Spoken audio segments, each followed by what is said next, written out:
কে তুই আমাকে মারলো? নো, এর বিচার চিঙ্কু মাস্তান করবো।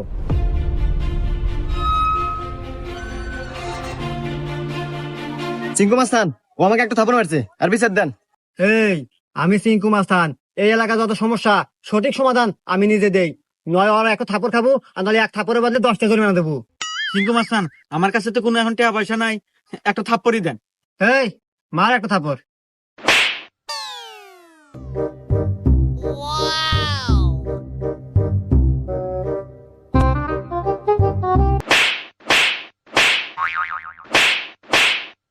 এই যে আমি এখান থেকে যাওয়ার সময় 85 টাকা পরে পাচ্ছিলাম, তো ভাবলাম যে এখানে খরচ করে দিই। এত ধরেন 30টা আপনি নেন আর 20 টাকা দিয়ে দিন, থাকে। হুমুন্দি কয় গিরা? 20টা আপনি রেখে দেন, আমার লাগবে না।